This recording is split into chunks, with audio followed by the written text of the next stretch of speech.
15 years ago, I did a crazy experiment with my personal finances, and it taught me more about money than school ever would. I rounded up every purchase I made to the nearest $10. I took that difference and I put it into a savings account. I tested that for 12 months, and by the end of it, I had extra money sitting around in a savings account that I never even felt at all.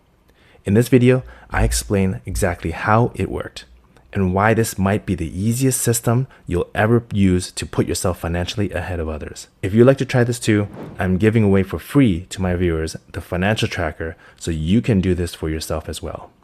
So if you appreciate that and you want to get financially ahead of others, tap that like and subscribe button for me, as it helps me get in front of others on YouTube as well. Let's get right into it. I want to begin by first explaining what was going on in my life during that time. I was doing my graduate studies while working 3 jobs at the same time to get by. I was making approximately $21,000 annually and was rather frugal in my expenses because I didn't go out to eat a lot, nor did I really buy new things often. I also lived at home with my parents because I had yet to make real money. In summary, my expenses were low and my income wasn't really that high. However, my friends who didn't go to graduate school were already making $60,000 or more every year.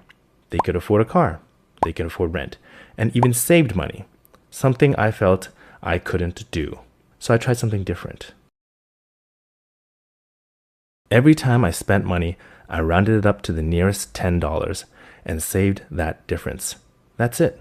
So for example, a $7.40 coffee means I would round up to $10 and save $2.60. $43 groceries, round up to $50, save $7.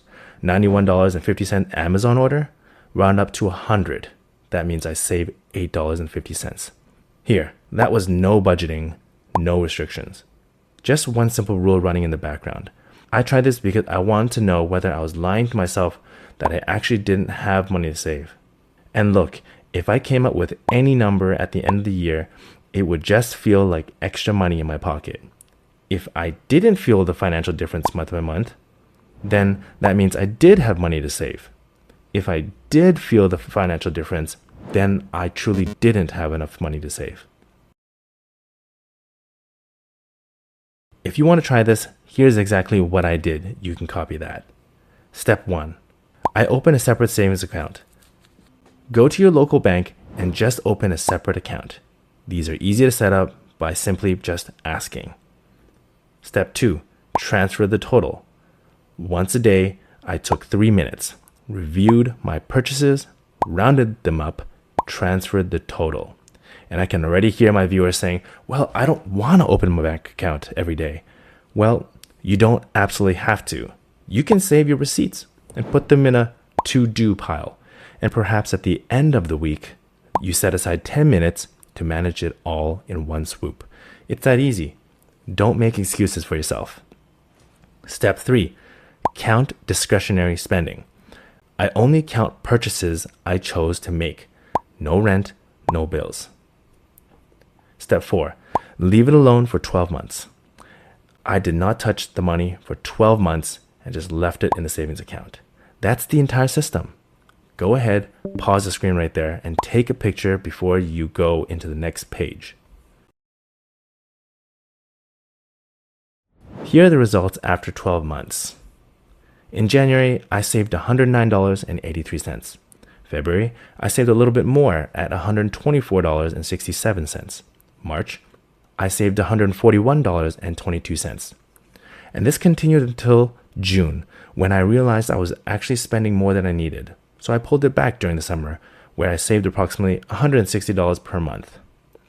This peaked around November, when I spent more during Black Friday, when I purchased Christmas gifts early. I finally ended December by saving $156.85. But what does that mean at the end of my 12-month experiment? Can you guess? Well, at the end of 12 months, I saved $1,847.04. That's approximately 9% of my $21,000 annual salary, and I didn't even feel it. What this means is that there is no sacrifice, no stress, no cutting back to save money. This is just money that would have disappeared, redirected instead now. Because if I intentionally tried to save that $1,847 at the end of the year, I would have made an excuse for myself that I actually might need that money. But in truth, my life remained completely unaffected. The truth is, the $1,847 wasn't even as meaningful as what I had learned. The real benefit wasn't the money, it was the awareness. I realized I was spending about $300 plus per month on things I couldn't even remember. This is what we call phantom spending. But because I checked my transactions every day, and it doesn't have to be every day, it could be once a week, I started noticing patterns about my own spendings. It wasn't about looking at my own spendings and judging myself. It wasn't about restricting myself either, just noticing the patterns, and that alone changed my behavior. There's something behind all of this called the observer effect. When you observe something, you change it. The moment you start paying attention to your spendings, you naturally make better decisions. Not because you have to, but because you're finally aware.